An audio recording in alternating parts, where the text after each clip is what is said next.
I am beyond excited to be here with a friend of mine, a personal friend, and someone that I admire so much. We have Adrienne Garland. She is a professor at Rice University and NYU, and she's just a great human being. So we are delighted to have her today. Hello, Brooke. I am so happy to be here. Oh, I am so happy to have you because I know our conversation is going to be fabulous. But for those that don't know you, aren't familiar, give us the little context of what you teach. Oh, yeah. So it is a topic that is near and dear to my heart. It's something that I am, I guess, constantly practicing. But I do teach entrepreneurship at NYU in the Tisch Center for Hospitality. So people that are specifically studying to go into the hotel industry, the travel industry, event management, and even some commercial real estate and real estate financing. So that's a lot of fun. And then I also teach a marketing, a customer relationship marketing management class. And at Rice, I do two things. I teach an entrepreneurship class called The New Venture, which is a 5-week sprint entrepreneurial class, which is amazing. And then I am the faculty for the online MBA program, Global Field Experience. So we take MBA students to different countries, and they work with startup businesses in those countries on a particular consulting project. And it's sort of the joy of my life. I like that, the joy of your life. As far as entrepreneurship, what do you believe makes a successful entrepreneur that no one talks about? Oh, this is good. That's such a good question. It's funny because I was actually just speaking to somebody today that puts on events for startup entrepreneurs. And I said something that I thought was controversial, and he totally agreed with me, which was amazing. But I said, I think the X factor with entrepreneurs is actually themselves. So it's all about your mindset. And I think that the entrepreneurs that understand that, maybe they were the ones that had the idea that started the business, that the business is bigger than they are.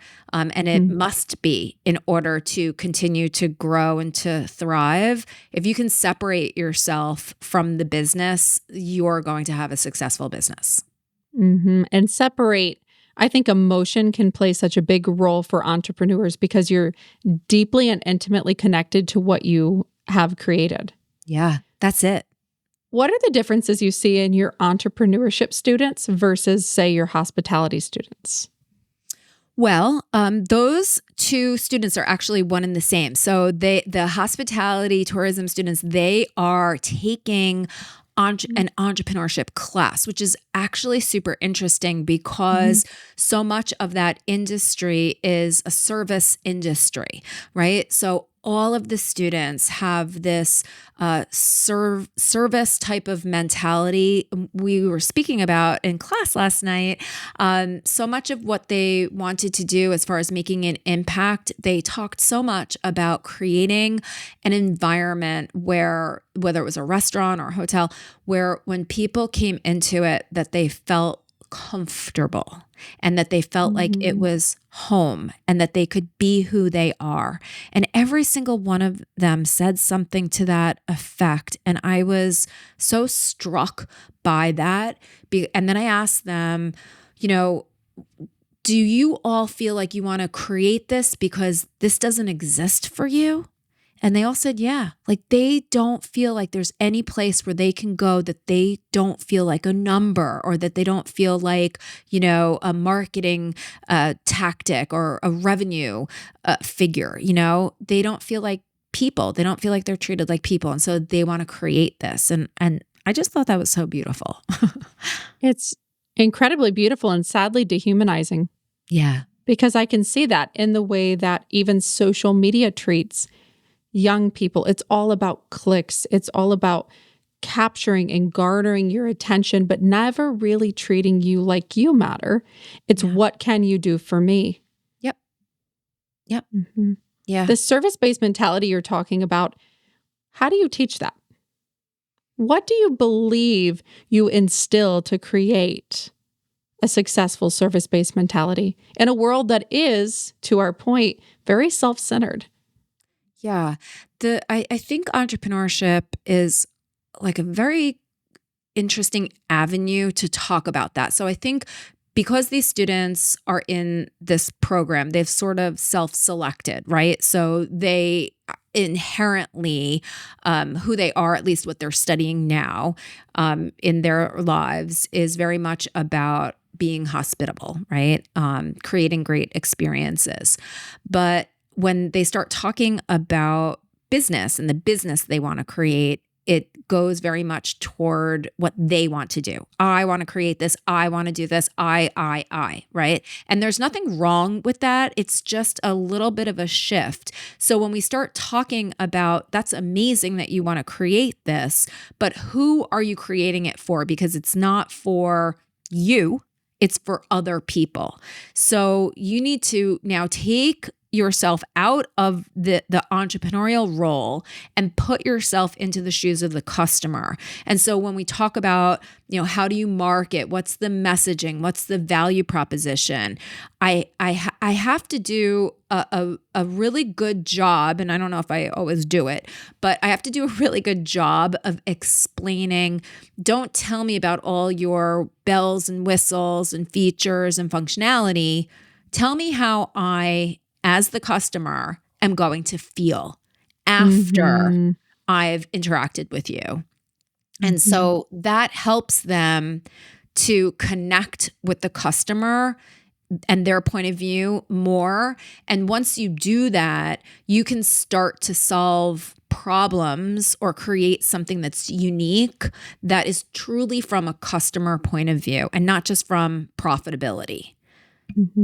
Yeah. That's what I love about the way that you teach, is you do put yourself into the consumer's shoes, because it's about the consumer's life experience and what they feel and what they go through and what troubles them and what keeps them awake at night, as much as it is about what you want to create. Because I can create things all day long. Right. If no one wants those things, then I'm going to be left feeling frustrated, doubting myself, feeling sad. And we see that a lot with entrepreneurs, is your first business idea or subsequent business idea is not always going to be successful, because we're not really choosing intentionally about how we want somebody to feel when they, A, come into contact with our product, and B, what do we want them to feel when they leave? Yeah. Right? We want them to feel better. We want them to feel relaxed, renewed, whatever it is. Yep. So I love how you experientially talk about this. That's one of the things I love about you, and I always learn from you. Aww. And I think it's so important, because we're seeing a huge global shift of people wanting to be entrepreneurs. That's a big thing now. Yeah. I think it's a big thing now because people are, I don't know why. I'm speaking from my own lens. So what I think, we like your lens here. Okay. What I think is that we have grown very tired of people telling us what to do, how to be, how to show up, how to speak, how to behave. And that worked for a long time. And we still need that in the world. But we also need change, because change is the thing that is going to lead us to innovation. It's going to, I think, lead us back to our humanity. So if more people can step out and actually know how to create a company, then we'll create, I hope, better companies. And just to go off on a tangent a tiny bit, I don't think that the school system, starting from when we're young, does a good job of teaching people how to be independent thinkers. And it translates into, they don't teach them that entrepreneurship is a very real option for them. The education system teaches us how to be a worker. And how to rely on other people. Yes. So if we could roll this all the way back to middle school or even elementary, instead of just repeating facts and figures, which we don't even need to do anymore because the internet holds all the facts and figures. But the more that we can teach people how to think about things, how to question things, how to maybe think about how to improve things or make them better, where And the how to bring connections their are. personality Yes. into it, which is so huge in the world of AI. So huge. If we can teach people how to do that, then I think we can cultivate stronger entrepreneurs that understand some of the things that we're talking about earlier on. And the internet, it paints such a picture of, I started a business, now I'm raking in success. That is the influencer view of entrepreneurship. And with people being exposed to that view younger and younger, if your business doesn't take off instantly, if people don't instantly like what you do, so many people are inclined to feel like it's a failure. Yeah. And the trap with that is that people feel like their business is a failure, but because often that first business is very much about what, who you are and what you want to do, maybe what your expertise is. When that thing fails, it's not just that the business failed, it's that you failed and then you're a failure as a person, as a human, and that becomes an identity, and then it becomes a self-fulfilling prophecy. I'm a failure. No one ever is going to want me. People, blah blah blah. It's terrible. It's a really bad loop that you can get into. And I'm talking about this like, oh, other people. I mean, I personally have experienced this. Oh, I've been there thing too. failed. Yeah, and it hurts, and it sticks with you. It's crushing because, to your point about the identity, it can feel like an identity crisis. It is. As if you were almost being rejected because I loved this thing so much, I believed in this thing, but you rejected it. And it feels very much like a personal rejection. And in many ways, it's the same for the body. Yeah. And it's 100% the same. And it goes back to one of the early questions that you asked me, like, what makes a successful entrepreneur? It's the entrepreneur that can separate the business from themselves. And so I hear so many people talking about, oh, this business, it's my baby. And I have a very good friend who's a therapist, and she actually has a thriving therapy business, which is so needed now. She has about 25 therapists on staff. But she told me very early on, don't talk about your business as your baby, because you are not going to make sound strategic decisions for your kid. Oh, no, you're very biased when it comes to your child. Yes. And you have those rose-colored glasses on. Yes. You cannot see, unfortunately, with everybody's product or business, there are deficits. There are things that could be cleaned up or improved. If you have those rose-colored glasses on, and I have been there too, you never see those. No. You defend and you reject anyone that says anything. Yeah, exactly.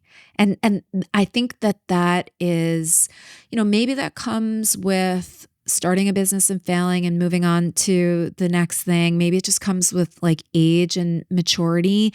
But I do think that it's super important. And I tell this to my students, like, start with your passion, solve a problem. Like, that's the most important thing. Like, make sure that your business solves an actual problem, test it, make sure it does. But, once you sort of get out there, you use your passion for fuel. Once you get out there, immediately separate yourself from the business. Yes. Mentally. And that's hard to do. It is admittedly very hard to do. Yeah. And I'm not good at it. I'm so good at giving advice and not so great at taking my own. I'm also the same way, so I understand. Speaking of your students, you observed something very interesting in your courses that you told me about. I want to dig into it. Yeah. You observed that a lot of your female students are hesitant to answer questions. Yeah. Yeah. And I would love to recount the story because they're probably not listening. But so on one of these global field experiences that we went on, what we do at the end of every experience is we do a debrief where I have each group get up in front of everybody and talk about their experience, and not so much about the project itself, but how did the project change them as human beings and as MBA students. And there's this one group, and I think that there were 3 or 4 women on the team, and there were 2 men, but one person was not at the debrief. So it was 1 man and then, 4, maybe 3 women. And when I asked the group to come up, I handed the microphone to do the debrief to one particular woman who I knew would speak, because all week she had been sort of vlogging and doing some social media things, and she really has a very outgoing personality. So I handed her the mic. She pushed the mic away and handed it to the man on the team. And that sort of surprised me a little bit, but I went with it. And then, he was sort of done speaking for a minute or so, and he went to go hand the mic to another team member, another woman who is super brilliant. She just blew me away with her maturity and her intelligence. And she said, no, I don't want to talk. And so I don't know whether she spoke or someone else did, but as they were sort of walking off the stage area, I called them over. And these are not undergraduate students. These are women that are, late 20s, early 30s. And I said to them, if anyone ever hands you the mic, you take it. And I said, 100%. Yeah. Listen to that. Yeah. Hear that. Receive it. Yeah. Take it. And they were like, okay. But it's not, it's like in those little moments where you think it might not matter. They were in front of their MBA peers, they weren't on a national stage or anything like that, but it doesn't matter. In the small moments, in the big moments, take the mic, ladies. Yes, absolutely. And to your point about that hesitance to say something, to raise your hand, to share your insights, it is that self-fulfilling prophecy of there are so many brilliant, accomplished, talented, compassionate, empathetic women with amazing perspectives. And those perspectives don't get heard unless you share them. And then they don't serve others. They don't help anyone if they stay inside you. Yeah. And often they're the insights that you hear and you say to yourself, that's exactly what I was thinking, right? But if we don't hear that, then we're not validated. And it creates this like self-fulfilling loop that like, oh, maybe I shouldn't speak up because my perspective seems different, but that's what we need. And it's not different, actually. It's 51% of the population are thinking the exact same thing, or they're wanting to hear from you. And when we're not speaking, we're not sort of showing everybody else that, wait a minute, this is the way. Wait a minute, this is what I actually think, not what that guy said. And nothing against the men. They are brilliant and accomplished in everything too. But it's so one-sided. I just feel like the world is one-sided, and it's not that men's opinions are wrong. They're a lot of times right, but it's unbalanced. Mm-hmm. Very unbalanced, teeter-totter. As a professor, do you wish more women spoke up? I do. How do you think your classes would be different if they did? I think that there would be more connection and support. There are definitely women in my classes now this semester that speak up. I see but it's not every woman. It's the women that they have had confidence in speaking up, even if what they're saying might not even be great. They are the ones that have maybe played sports when they were younger, or they, were involved in some type of, dance thing or something where they were traveling and having to, get up in front of people. It's the one that almost like, since they were young, they were putting in the reps, if you will. They were given the opportunity. And so they're a lot more comfortable now. Those are the women that speak up in the class. And then there are other women, and sometimes it's cultural because we have students at NYU and at Rice, more at NYU, from all over the world. And so also you see some things culturally where women are not encouraged to speak up at all. And that really, that bothers me. And then it's almost a double bind, because in some cultures, when you call on people to speak up, it puts a spotlight on them that is, it's almost like it's like you're calling them out for doing something wrong. And so it's almost a no-win situation. If they don't speak up, that's an issue. But then if you call on them, then that's an issue. So that's a very difficult thing to contend with. When a woman does speak up in your course, what do you want her to know about what's going through your head? Because I think that's the concern that so many women have is, what if I stumble? What if it doesn't come out right? What if I look stupid? What do you want them to know about what the professor thinks? That's a really good question. I attempt that when they are speaking, that I know they look over at me, and I'm constantly giving them assurance that what they're saying is right on. I don't even care what they're saying sometimes. I nod, they look at me, I give them a thumbs up. I say, like, keep going, like, good. I give them the eyes. And I think that makes them feel better. I'll share one other thing that there's a lot of anxiety in the students now, not just women, it's across the board, and they share it with me. They might not share it in class, but they share it with me privately, or, in an email, or through maybe, like, I give people a lot of assignments where they have to reflect on something. So it comes up. And this one particular student, she's a graduate student, and, she's a New Yorker through and through, doesn't have a problem speaking her mind. I've had really amazing conversations with her. To me, I'm like, this woman is amazing, right? She's just incredible. Well, she definitely suffers from anxiety, and I have people throughout my classes get up and speak in front of the class to build that muscle.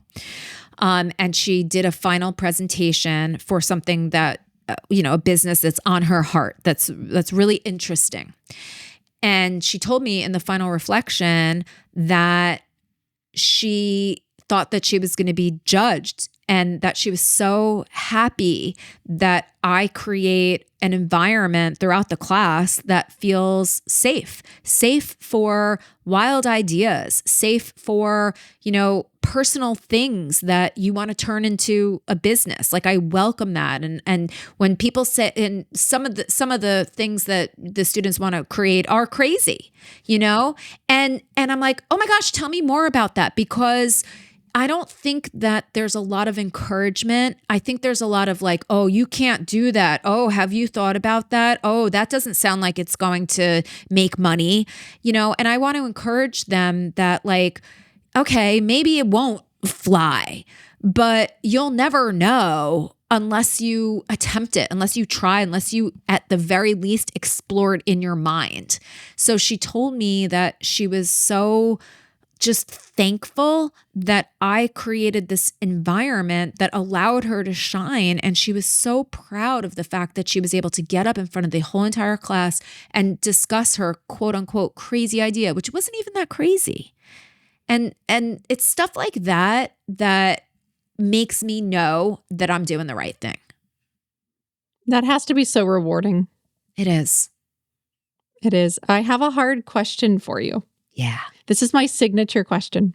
Oh. So if you have 3 pieces of advice for university age students, they can be about anything. What would those 3 pieces of advice be? Number 1, it's so important to really get to know yourself.